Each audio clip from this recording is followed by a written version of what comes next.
Okay, so after months of leaks, rumours, speculation, and wild slobbering guesswork, and a whole month of Nvidia themselves dry humping nostalgia with their hashtag Ultimate Countdown social media campaign, we finally have the official reveal of their next generation of gamer-focused GPU products. And I kind of want to cut through the marketing speak a bit and do what I do best and just plain talk it. But also, of course, ask you people. Reactions to this? Were you keeping an eye on leaks and rumours? How did this measure up against those for you? Are you planning to upgrade? And if so, from what? To what? Are you planning to wait for AMD's impending announcements? Or are you just Team Green, secure in Nvidia's history of handily beating Team Red, or at least enough to pull the trigger now? Maybe you're one of those types who perpetually dole out the advice claiming people should wait for whatever comes next in an endless cycle of wait for it, whatever comes next is better. Wait for it, whatever comes next is better. Just wait, whatever comes next is better. But again, here, in typically Blunty style, I want to give you a no-nonsense, plain-talking reaction. So what are we talking about here? The RTX 3080 and RTX 3070, and this is the third time I've recorded that line because I have been in a 2-year-long habit of saying 2080, 2070, and it's hard to shift that gear. 3080, 3070. You're with me on this, right?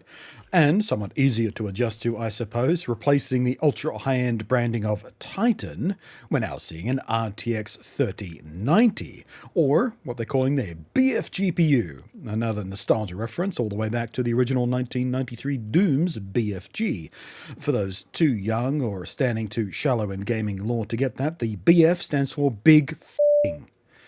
And that is as close as you'll ever get to a brand like Nvidia using that word in any kind of official marketing. So that's fun, isn't it? You Manson Jensen coming out on stage? Here's our new big f***ing graphics card. Hello again, I am Blunty, and if I censored the word f***ing just then, it means I live in fear of YouTube's monstrous and unforgiving algorithm. But you can help kick it ever so lightly in the balls for forcing me to do that, for self-censoring like that. I hate doing it, but you can help. Leave a comment, thumb the video, even subscribing and belling, so I have a slight less chance of missing out on stuff like being actually presented to people as a viewing option. Back on the subject at hand, for the interest of some, I suppose, the very first board partner to hit my email this morning, right after the announcement, was MSI, who are leading with their Gaming X Trio cooler design on top of these new cards, which I didn't get to poke at as far as the RTX 20 series was concerned, but I was very impressed with the Gaming X Trio coolers on the 10 series cards once upon a time when I did get hands-on with those. They proved to be quite efficient at cooling and very, very, very quiet, so hoping for more of that this time around. But Nvidia's own default cooler, what was once called the reference design, has had a complete redesign from the ground up. No shock here, this was heavily leaked quite a few weeks back. We even had photos of it. But it's quite a unique and very interesting solution. One fan, kind of like the old blower style, exhausting out the mounting plate. The other, a mid-case design, utilizing the case's own airflow. I'm not sure hybrid is the right word to describe it, but interesting nonetheless. I'm very eager to see this in practice and how much it delivers on its promises of ever-increasing silence and cooling power. But rather more importantly than the cooler design, we now have details, pricing and dates, some more specific than others, for all three currently announced cards. The 3090 will be 1,500 American smackers and see shelves on September 24th, and unlike its Titan-branded predecessors, has been promised to be in larger availability. The RTX 3080, which despite not being the most powerful option in the RTX 30 series line with the rebranding of the Titan as we talked about, it's still considered the flagship, and is positioned to be the more practically accessible option, budget-wise, for high-end enthusiast gamers targeting a premium experience.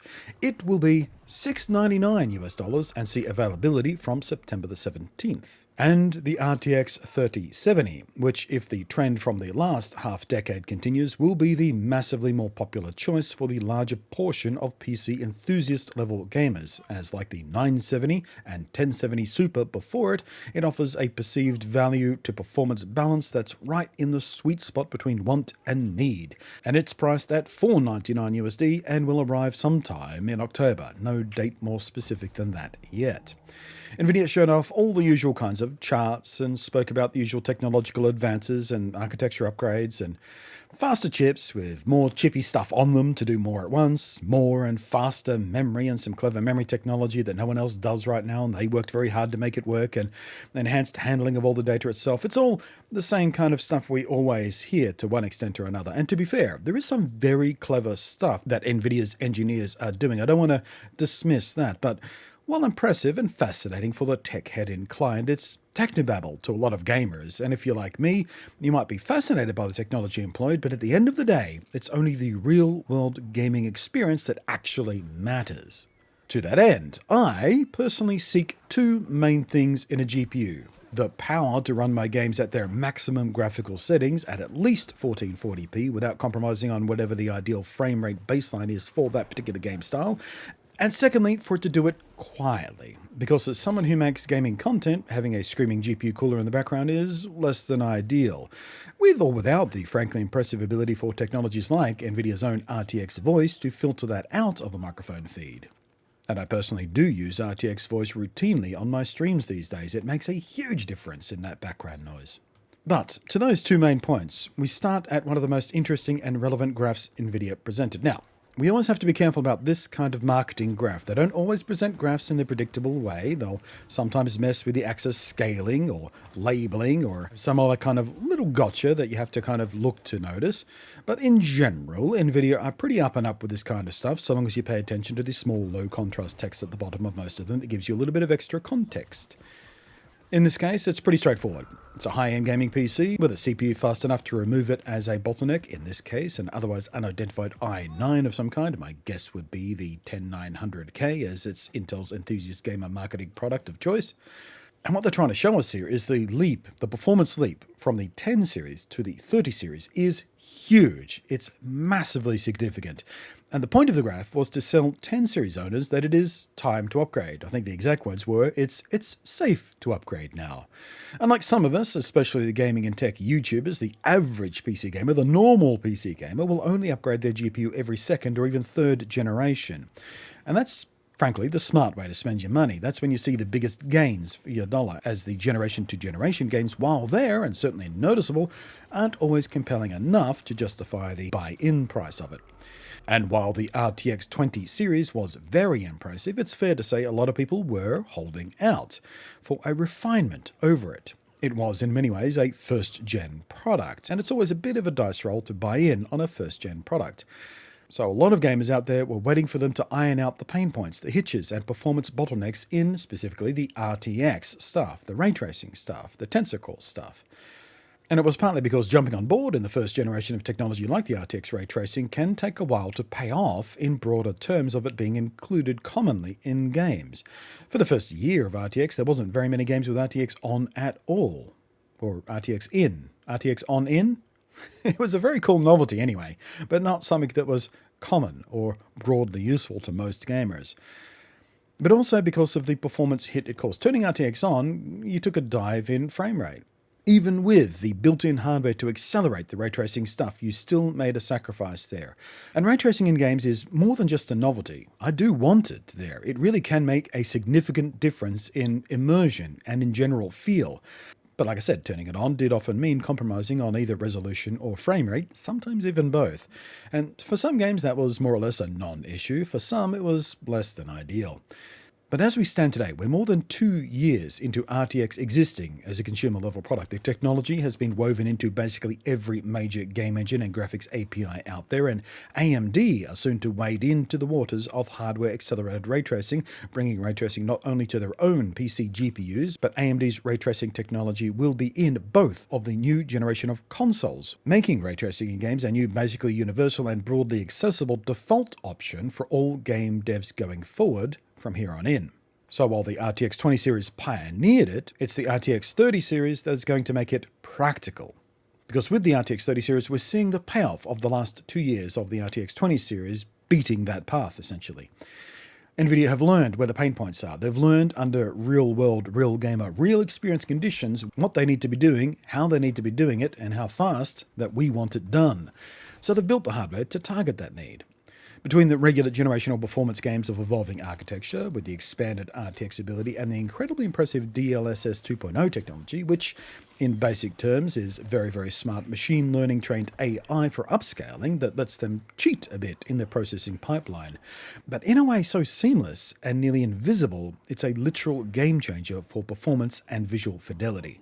I don't often buy into this kind of gimmick, this kind of cheat under the hood, but DLSS 2.0 really is very, very impressive. And I first saw its real benefits when I started doing the first experiments and videos on the RTX stuff in Minecraft. It made that massively practical.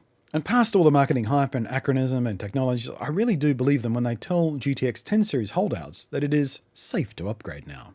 And since the 10 series was the prime choice, I think it's safe to say that PC gaming at the enthusiast level has legitimately and fully moved now from 1080p 60 FPS from being the base level target to 1440p 60 plus as being the base level expectation for enthusiast level gamings, and the premium experience target at 4K 60 with ultra or at least high settings. And the promise of the RTX 3070 being just slightly faster than even the RTX 2080 Ti, it will be a very sweet plum indeed.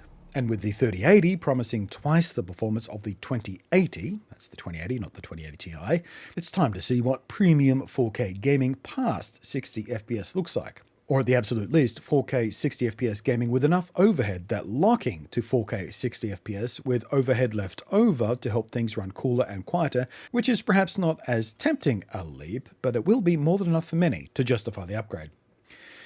And then there's the RTX 3090, replacing what was called the Titan series cards. This will be the go-to for all those tech tubers who make those wildly impractical ultimate gaming rigs as sponsored videos. And perhaps as the choice for certain types of content creators and for people who really don't practically need it, but have the cash and want it for the sheer goddamn flex of it. Nvidia showed it off as an 8K gaming GPU. Well, 8K with DLSS on, which means it wasn't actually raw 8K. It was cheating by up-resing. But, as I said, DLSS 2.0 is very, very impressive, so I'm sure it looked goddamn crispy, and judging by the out-of-context sound bites from their pet gamer enthusiasts they hauled in, I'm sure it looked quite nice. Even sitting that impractically close to a gigantic screen, and for some reason playing shooter games with a controller. Why? But let's be fair, this is a stunt piece. It's a wonderful gimmick to show off what Nvidia technology can do, but let's not fool ourselves into thinking 8K gaming is practical or will be anywhere close to common, expected, or sensible in the near future. Or perhaps even ever, really. All that said, I want one. Of course I want one. We all do. We all want to know and be able to tell people that we have the most powerful gaming GPU possible in our rigs because, enthusiast PC gamers love to flex like that. And to be fair, a few will have practical uses for it. Content creators, for example, particular kinds of content creation, there are certain workflows that can, in very practical and very meaningful ways, be accelerated significantly by this kind of hardware, and, as they say, time is money. So doing certain kinds of things much, much faster by using a card like this can legitimately save professionals money. But again, while the rebranding of Titan to XX90 brings it under the umbrella of cards they want included in the PC gaming enthusiast conversation alongside all the other 3000 series cards and whatever AMD brings out next to compete, and a card they say they're making more available in greater numbers and more broadly than the Titan series ever were, we all know most of us will only ever see them in those sponsored PC case mods at expos and in sponsored build videos from larger YouTubers that are a little more than obnoxiously out of reach budgeted gimmick videos done for stunt value, done for clickbait value, done for just aspirational dreaming value of no practical use to any real person out there. I'm not saying there isn't a place for that kind of content, but let's be serious about this. So the real choice is 3070 versus 3080, isn't it? Speaking personally, I want one of each. Not just because of the practicalities of being a YouTuber, mean having both and being able to use them as comparison points not only against themselves and their own forebears, but also AMD's new stuff, of course, but also, personally speaking, in my own personal gaming time and in my own workflows.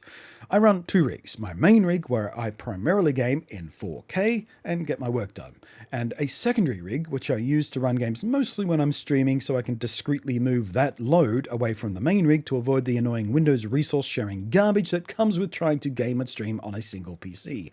Regardless of having more than enough horsepower to do it, Windows always finds a way to get in the bloody way and make it more annoying. So running 2 rigs to separate that workload is just easier. I also often use that secondary gaming rig for capture for YouTube videos frequently while the other rig is churning away on encodes or something. Again, just separating those workloads makes life a little bit easier. So my ideal upgrade path would be a 3080 in the main rig where I 4K game and do my video editing and content creation and stuff like that where the churn happens, and a 3070 in the secondary rig which I run to a high frame rate G-Sync 1440p screen. All that is given the content creator luxury of being sent a sample of one of each for review, which I can't count on. If we're talking out of my own pocket, I would probably prioritize the 3070 for my secondary rig for the sake of the content. And again, like I said in the beginning, the 3070 is just that real sweet spot of being able to do high-end gaming at 1440p at super high frame rates with all the things turned on, while balancing that with the outlay of actual cash on the barrelhead, as it were. But aspirationally, of course, I want the big boys. I want the 3080. I want the 3090. Of course I do. But what about you? What, how, and why are you looking at? To repeat the questions I asked at the beginning, are you planning to wait for AMD or are you secure in Nvidia's history of handily beating them? What is your gaming target? Do you want to reach for 4K? Are you happy at 1440p? Or are you still stuck at 1080p for whatever reason? And for all those people who perpetually say, oh, just wait and see what comes next, wait and see what comes next. I'm sure we'll see a Ti or Super version sooner or later, probably a year away. And of course, we'll see the middle and lower end options eventually, 3 to 6 months time perhaps. I'm eager to see what form the RTX 3060 takes, as the 2060 is an incredible workhorse and itself a very, very popular choice for the average gamer, following in the steps of the similarly practical 1060. But for now, at least, we finally have some real data about the hardware, the prices, and availability for the enthusiast-level stuff. Now we just have to hope enough trustworthy, independent reviewers get enough time with these cards before launch day to get a real sense of what they do in practical terms. On that note, hello Nvidia ANZ team, you know where to find me. Also, MSI, Asus, my Gigabyte peeps, you guys love me, right? Super eager to see your callers too. Hintity hint hint. Thanks for watching. I am Blunty, and I will catch you next time. And as always, thank you to the patrons scrolling by up above. Thank you ever so much for your generous and kind support. You really do make a difference, and I love you for it.